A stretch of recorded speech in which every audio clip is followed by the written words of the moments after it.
नमस्कार, के भक्ति चैनल में आपका स्वागत है। आज हम पितृपक्ष की महान कथा सुनाने जा रहे हैं।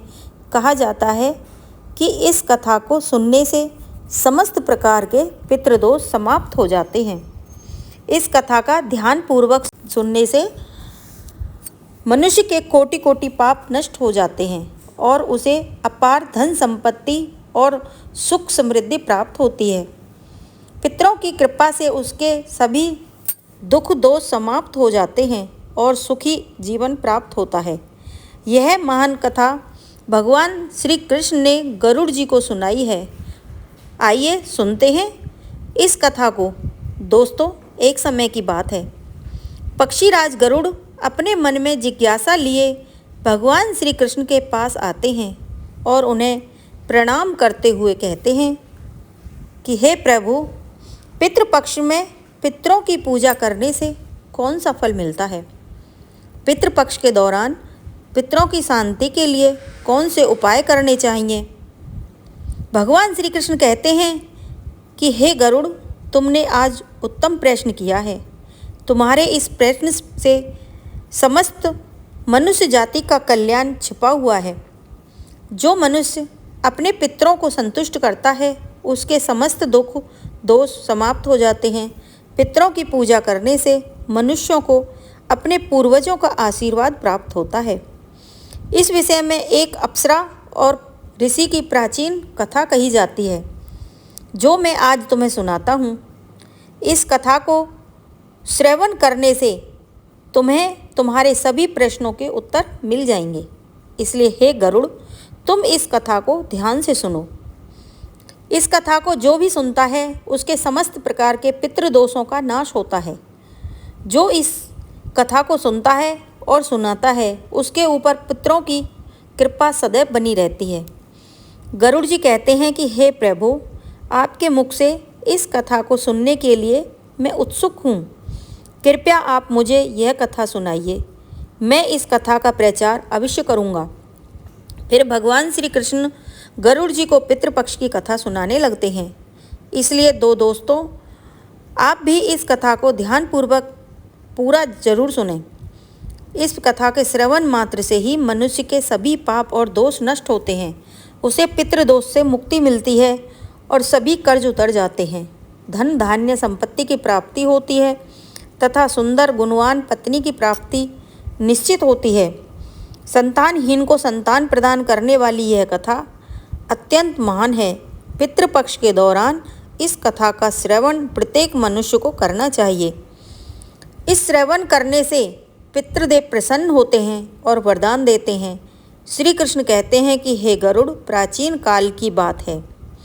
रुचि नामक एक राजा थे जो संसार के माया मोह को छोड़कर निर्भय होकर ब्रह्मचर्य का पालन करते हुए निरह का भाव से पृथ्वी पर विचरण करने लगे। उन्होंने संसार की सभी खुशियों और भोगों को त्याग कर दिया। उन्होंने घर में रहना भी छोड़ दिया था और वे एक बार ही भोजन करते थे और वन में भटकते रहते थे। उन्हें ऐसा वैराग्य धारण किया हुआ देखकर उनके समस्त पितृगण अत्यंत दुखी हो गए। अपने वंशज को इस प्रकार से वंश को नष्ट करता हुआ देखकर उन्हें भय लगने लगा। उन्होंने सोचा कि वे स्वयं चलकर अपने वंशज से मिलेंगे और उसे वैराग्य का त्याग करने के लिए कहेंगे। फिर एक दिन जब ऋषि रुचि ध्यान मग्न होकर तपस्या कर रहे थे, उसी समय उनके समस्त पितृगण उस स्थान पर प्रकट हुए। जब ऋषि रुचि ने अपनी आंखें खोली तो उन्होंने 4 दिव्य आत्माओं को अपने सामने खड़ा देखा। उन्हें देखकर वे आश्चर्यचकित हो गए और उन्हें प्रणाम करते हुए कहने लगे, हे महान आत्माओं, आप कौन हो और किस कारण से आप मुझे दर्शन देने के लिए पधारे हैं? वे सभी दिव्य आत्माएं कहने लगीं, हे वत्स, हम तुम्हारे पूर्वज हैं और हम तुम्हारे इस वैराग्यपूर्ण आचरण से अत्यंत दुखी हैं, इसलिए तुमसे मिलने के लिए आए हैं। ऋषि रुचि ने उन्हें नमस्कार करते हुए आदरपूर्वक पूछा कि हे पितृगण, आप सभी के दर्शन करके मैं कृतार्थ हो गया। किंतु आप मेरे आचरण से दुखी क्यों हैं? कृपया मुझे विस्तार से बताइए। मुझे कौन सी भूल हो गई जो मेरे पूर्वज मुझसे असंतुष्ट हैं और दुखी हैं? तब वे सभी पितृगण कहने लगे, हे वत्स, तुमने किस कारण से विवाह नहीं किया? विवाह स्वर्ग और मोक्ष प्राप्ति का उत्तम मार्ग है। गृहस्थ आश्रम में के बिना मनुष्य को शाश्वत बंधन होता है। गृहस्थ में रहकर मनुष्य देवताओं, पितरों, ऋषियों और याचकों की पूजा करके उत्तम लोक को प्राप्त करता है। वह देवताओं को सुहा और पितरों को स्वेदा शब्द के आचरण से तथा द्वार पर आए हुए अतिथियों और याचकों को दान देकर संतुष्ट करता है। विवाह ना करके संतान को उत्पन्न ना करना, तुम देव ऋण और पितृजनों के ऋण से मुक्ति नहीं पा सकोगे। संसार में रहने वाले मनुष्य, ऋषियों और अन्य प्राणियों के लिए भी तुम प्रतिदिन ऋणी ही हो रहे हो। संतान की उत्पत्ति के बिना तुम स्वर्ग को कैसे प्राप्त कर सकोगे? देव पूजा, पितृ तर्पण, संन्यास ग्रहण किए बगैर तुम स्वर्ग की प्राप्ति नहीं कर सकोगे। सभी पितृ कहते हैं कि हे पुत्र, यदि तुमने विवाह नहीं किया तो यह अन्याय केवल तुम्हें कष्ट ही देगा। मरने के बाद तुम्हें नरक की प्राप्ति होगी और अगले जन्म में भी कष्ट भोगोगे। फिर ऋषि ने अपने पितरों से कहा कि हे पितरों, जीवन में विवाह करना अत्यंत दुखदायक है। इससे पाप का संग्रह होता है और अंतकाल में वह अधोगति प्रदान करता है।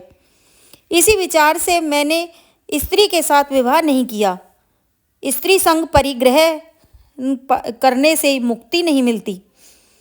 जो व्यक्ति अविवाहित रहकर प्रतिदिन विद्या ग्रहण करता है और ज्ञान के अमृत से अपनी आत्मा को निर्मल करता है, वह मेरे लिए श्रेष्ठ है।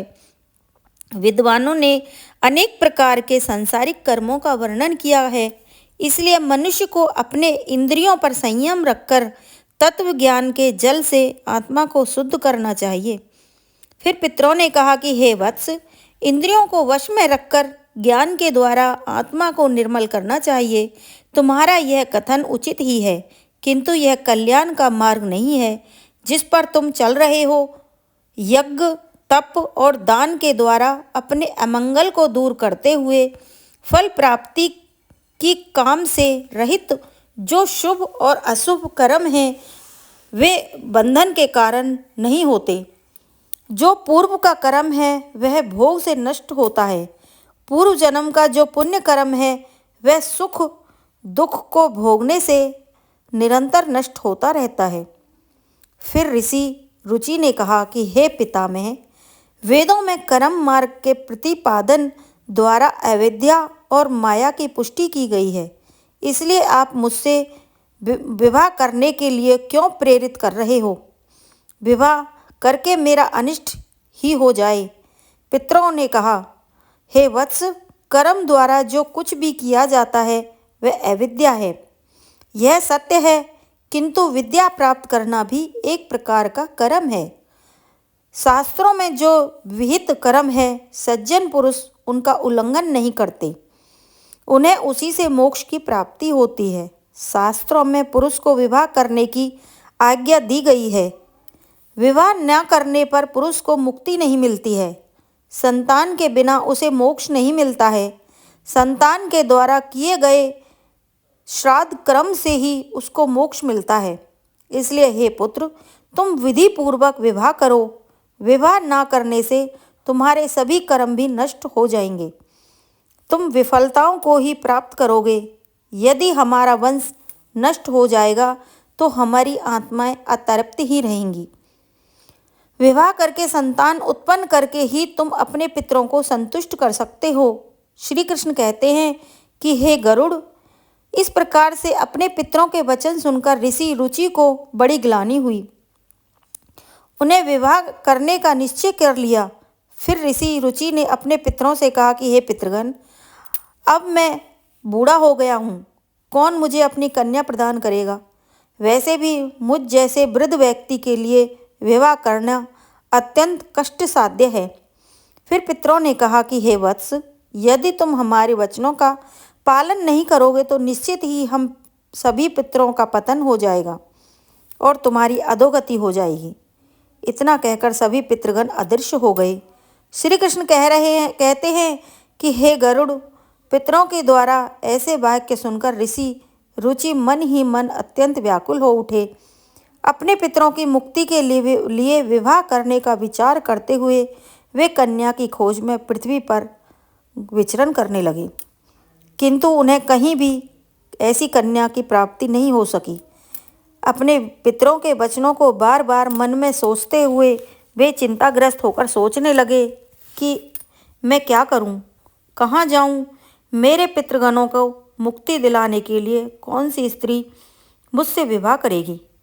इस प्रकार देर तक विचार करने के बाद ऋषि रुचि ने ब्रह्मदेव की तपस्या करना शुरू कर दिया। ऋषि रुचि ने 100 वर्षों तक एक वन में घोर तपस्या की। तत्पश्चात जगत पिता ब्रह्मा जी ने उन्हें दर्शन दिया और कहा कि हे रुचि, मैं तुम्हारी तपस्या से प्रसन्न हूँ। तुम्हारी जो भी अभिलाषा है उसे प्रकट करो, मैं अवश्य ही पूर्ण करूँगा। तब ऋषि रुचि ने ब्रह्मदेव को प्रणाम किया और कहा कि हे परमपिता, मेरे पितरों ने मुझे संतान उत्पन्न करने के लिए कहा है, किंतु इस समय मुझे विवाह के लिए कोई कन्या दिखाई नहीं पड़ रही है। इसलिए कृपया करके आप मुझे कन्या प्रदान करें, जिससे विवाह करके मैं संतान प्राप्त कर सकूं। इस पर ब्रह्मदेव ने कहा कि हे विप्र, तुम संसार के प्रजापति हो जाओगे। तुम्हारे द्वारा प्रजा की सृष्टि होगी। तुम्हारे पितरों ने कहा है कि तुम्हें स्त्री से विवाह करना चाहिए। इस अभिलाषा को मन में रखते हुए तुम्हें पितरों की पूजा करनी चाहिए। वे प्रसन्न होकर तुम्हारी इस कामना को पूर्ण करेंगे और तुम्हें उत्तम स्त्री की प्राप्ति होगी। इस प्रकार कहकर ब्रह्मदेव अंतर्ध्यान हो गए। ब्रह्मा जी के वचन सुनकर ऋषि रुचि ने पुनः अपने पितरों को प्रसन्न करने का निश्चय किया। फिर ऋषि रुचि नदी के तट पर पहुँचे और एकांत में उन्होंने अपने पितरों का तर्पण करके उन्हें संतुष्ट किया। तत्पश्चात एकाग्र चित्र से वे भक्तिपूर्वक अपने पितरों की स्तुति करने लगे। श्री कृष्ण कहते हैं कि हे गरुड़, ऋषि रुचि ने अपने पितरों के लिए जो स्तुति की उसे प्रत्येक मनुष्य को ध्यान से सुनना चाहिए। यह स्तुति सब दुख और दोषों को नष्ट करने वाली है।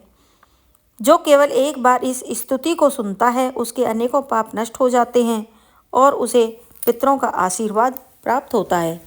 इसलिए तुम इस स्तुति को ध्यान से सुनो, तभी यह कथा सुनने का फल तुम्हें प्राप्त होगा। महात्मा रुचि ने इस प्रकार स्तुति करने लगे। जो आदि देवता के रूप में विद्वान रहते हैं और जो श्राद्ध के अवसर पर देवताओं से स्वेदा द्वारा तृप्त किए जाते हैं, उन सभी पितृगणों को मैं नमस्कार करता हूँ। स्वर्ग में अवस्थित महर्षि गुण भुक्ति मुक्ति की कामना से मानसिक श्राद्ध द्वारा उन्हें भक्तिपूर्वक तृप्त करते हैं। उन सभी पितरों को मैं प्रणाम करता हूँ। अग्नि, स्वातः, वसद, वर्षद, आज्य और सोमपति गण हैं। वे सभी इस श्राद्ध से मेरे द्वारा संतृप्त होकर तृप्ति को प्राप्त करें और अग्नि स्वातः पितृ मेरी पूर्व दिशा से रक्षा करें। वर्षद नामक पितृगण सर्वदा मेरी दक्षिण दिशा की रक्षा करें। आज्ञ पितृजन पश्चिम दिशा की और सोम पितृगण उत्तर दिशा की रक्षा करें। यह समस्त पितृगण जन राक्षस भूत पिशाच असुर गणों के कारण उत्पन्न दोषों से नित्य सब प्रकार से हमारी रक्षा करें। विश्व भुक आराध्य धर्म धान्य शुभ आनंद भूति कृत और भूति नामक जो पितरों के 9 गण हैं और कल्याण और कलदराश्रय कलता हेतु अनग नामक जो पितरों के 6 गण कहे गए हैं। वर वर्ण्य वरद तृष्टि और पुष्टि विश्वपात और धाता नाम से विख्यात यह 7 गण और पितृगणों के पापनाशक जो महान महात्मा महित महिमावान और महाबल नाम से प्रसिद्ध यह 5 गण हैं। उन गणों के ही साथ सुखद धर्मदुरई अत्यंत प्रसन्न हो गए। उसी समय एक दिव्य तेज उत्पन्न हुआ और जो आकाश मंडल में चारों ओर व्याप्त हुआ। संपूर्ण विश्व को अपने तेज और आच्छादित करने वाली उस रोशनी को देखकर ऋषि रुचि अपने घुटने पर के बल बैठ गए। फिर से पितरों की स्तुति करने लगे। रुचि की स्तुति सुनकर पितृगण अत्यंत प्रसन्न हुए और वे उनके सामने प्रकट हुए। रुचि ने पुष्प, गंध और अनूले पदार्थों का उन्हें निवेदन किया था। वे सभी पितृ उन्हीं को धारण करके उनके सामने प्रकट हुए। रुचि ने भक्तिपूर्वक हाथ जोड़कर अपने पितरों को प्रणाम किया और निवेदन किया। प्रसन्न होकर पितरों ने कहा कि हे पुत्र, तुम्हारी इस स्तुति से हम अत्यंत प्रसन्न हैं। इसलिए अब तुम्हारी जो भी कामना हो वह निसंकोच होकर कहो। फिर नतमस्तक होकर रुचि ने पितरों से कहा कि हे पितृदेव, ब्रह्मदेव ने सृष्टि की रक्षा के लिए मुझे प्रजापति बनाया है। संतान उत्पन्न करने में समर्थ, गुणवान, चरित्रवान पत्नी की कामना करता हूँ। फिर पितरों ने कहा कि हे वत्स, इसी स्थान पर अभी इसी क्षण तुम्हें उत्तम मनोरमा पत्नी की प्राप्ति होगी। उसी से तुम्हें पुत्र होगा। हे रुचि, वह पुत्र बुद्धिमान और बलशाली होकर रोच नाम से 3 लोकों में विख्याति प्राप्त करेगा। उसके भी अतिशय बलवान, महापराक्रमी, महात्मा और पृथ्वी का पालन करने वाले बहुत से पुत्र होंगे। कहकर समस्त पितृगण ऋषि रुचि को आशीर्वाद देकर उस स्थान से अंतर्ध्यान हो गए। पितरों के अंतर्ध्यान होते ही पितरों की कृपा से उसी समय उस नदी के मध्य से ही रुचि के समीप प्रमलोचा नामक मन को प्रिय लगने वाली सुंदर श्रेष्ठ एक अप्सरा प्रकट हुई। उस श्रेष्ठ अप्सरा ने मधुर वाणी में महात्मा रुचि से कहा कि तपस्वी श्रेष्ठ वरुण के पुत्र महिष पुष्कर द्वारा मेरी एक अतिशय सुंदर कन्या उत्पन्न हुई है। मैं उस सुंदर रूप वाली मानिनी नामक कन्या को भार्या के रूप में आपको प्रदान करती हूँ। आप इससे विवाह करें। इस कन्या से आपको अतिशय बुद्धिमान मनु नाम का पुत्र होगा। फिर प्रजापति रुचि ने उस अप्सरा कन्या से विवाह किया। श्री कृष्ण कहते हैं कि हे गरुड़, इस प्रकार ऋषि रुचि ने अपने पितरों को प्रसन्न करने के लिए विवाह किया और अपने वंश को आगे बढ़ाया। कथा के अंत में भगवान श्री कृष्ण ने गरुड़ जी को पितरों को प्रसन्न करने के अनेक उपाय विस्तार से बताए। वह उपाय मनुष्य के जीवन में पितृदोष को समाप्त करने और पितरों की कृपा प्राप्त करने के लिए अत्यंत आवश्यक माने जाते हैं। श्री कृष्ण ने गरुड़ जी से कहा कि पितरों को प्रसन्न करने के लिए कुछ विशेष अनुष्ठान, तर्पण, धार्मिक कार्यों का पालन करना आवश्यक होता है। आइए जानते हैं उन महत्वपूर्ण उपायों के बारे में।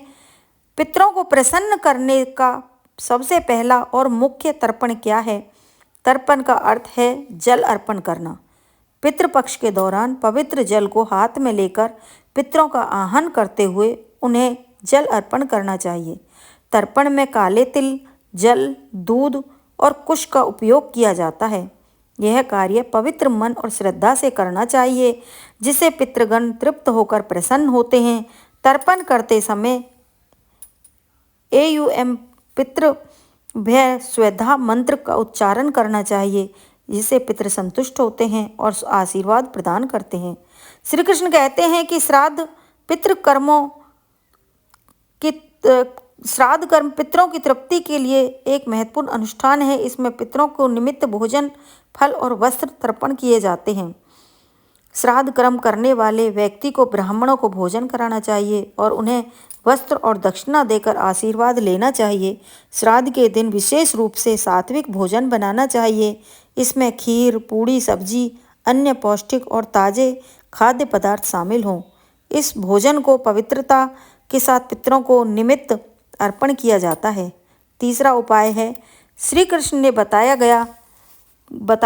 कि गाय, ब्राह्मण और अन्य जीवों को भोजन पितरों को प्रसन्न करने के लिए गाय, कुत्ते, कौवे, ब्राह्मण को भोजन कराना अत्यंत शुभ माना जाता है। उन्हें भोजन अर्पण करने से पितृ तृप्त होते हैं, प्रसन्न होकर आशीर्वाद देते हैं। विशेष रूप से श्राद्ध के दिन गाय को हरी घास और रोटी खिलाना और कौवे को चावल व खीर खिलाना शुभ माना जाता है। इन कार्यों को करने से पितरों की कृपा प्राप्त होती है, पितृदोष से मुक्ति मिलती है। श्री कृष्ण कहते हैं, पीपल और तुलसी के वृक्ष की पूजा करना पितरों को प्रसन्न करने का महत्वपूर्ण उपाय है। पीपल का वृक्ष पितृगणों का निवास स्थान माना जाता है और तुलसी का पौधा देवी लक्ष्मी का प्रतीक होता है। श्राद्ध के दिन पीपल और तुलसी की पूजा करके पितरों को तृप्त किया जाता है। पीपल के वृक्ष के नीचे दीप जलाने से पितृगण प्रसन्न होते हैं और परिवार को सुख समृद्धि का आशीर्वाद देते हैं। भगवान श्री कृष्ण ने गरुड़ जी को बताया कि जो व्यक्ति पितृदोष से पीड़ित होता है उन्हें गया जी या अन्य पवित्र तीर्थ स्थलों में जाकर पिंडदान करना चाहिए। जो पिंडदान करने से पितृ संतुष्ट होकर मोक्ष को प्राप्त करते हैं और वंशजों को आशीर्वाद देते हैं। पिंडदान के समय काले तिल, कुछ चावल का उपयोग करके पितरों को अर्पण करना चाहिए। यह प्रक्रिया पितरों को तृप्त करती है, उनकी आत्मा को शांति प्रदान करती है। श्री कृष्ण कहते हैं कि पितरों को प्रसन्न करने के लिए व्यक्ति को श्राद्ध पक्ष के दौरान व्रत रखना चाहिए। इस समय सात्विक आहार ग्रहण करना चाहिए और ब्रह्मचर्य का पालन करना चाहिए। भगवान श्री कृष्ण ने गरुड़ से कहा कि श्राद्ध पक्ष में मांस, मदिरा, तामसिक आहार का सेवन नहीं करना चाहिए। व्रत के दौरान भगवान विष्णु, शिव और देवी लक्ष्मी की आराधना करनी चाहिए। इससे पितरों की आत्मा को शांति मिलती है और वे प्रसन्न होकर आशीर्वाद प्रदान करते हैं। श्री कृष्ण कहते हैं कि पितरों की संतुष्टि करने के लिए गरीब ब्राह्मणों और साधुओं को अन्नदान, वस्त्रदान करना चाहिए।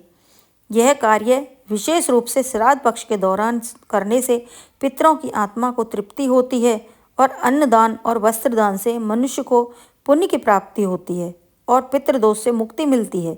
इस कार्य से पितृ प्रसन्न होकर घर परिवार की सुख समृद्धि का आशीर्वाद देते हैं।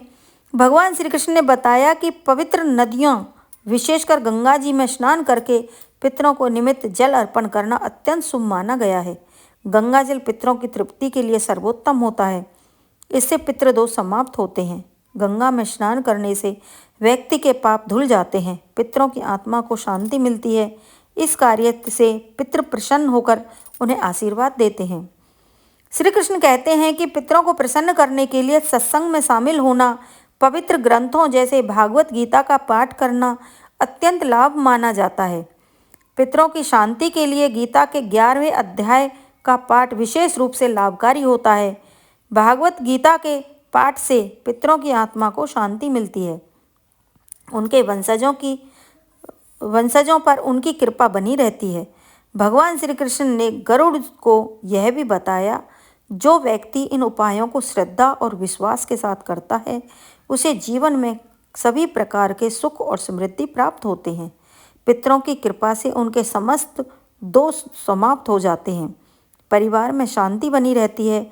इन उपायों को नियमित रूप से करने से पितृदोष से मुक्ति मिलती है और पितृ प्रसन्न होकर वंशजों को आशीर्वाद देते हैं। श्री कृष्ण ने गरुड़ से कहा कि हे गरुड़, जो भी व्यक्ति इन उपायों का पालन करता है उसे पितृदोष का कभी भी सामना नहीं करना पड़ता और उसके पितृ सदैव प्रसन्न रहते हैं। इस प्रकार भगवान श्री कृष्ण ने पितरों को प्रसन्न करने के लिए विभिन्न उपाय विस्तार से बताए हैं, जिन्हें हर व्यक्ति को पितृपक्ष में करना चाहिए। तो दोस्तों, इस प्रकार से गरुड़ पुराण में पितृपक्ष की कथा का वर्णन किया गया है। उम्मीद है आपको ये कथा पसंद आई होगी, तो कमेंट में ज़रूर बताएं। यह वीडियो अच्छा लगा तो लाइक करें, परिवार के साथ शेयर करें और साथ ही चैनल को सब्सक्राइब करें ताकि आपको ऐसी ही आध्यात्मिक जानकारी प्राप्त हो। आप सभी का धन्यवाद। जय श्री कृष्णा। राधे राधे।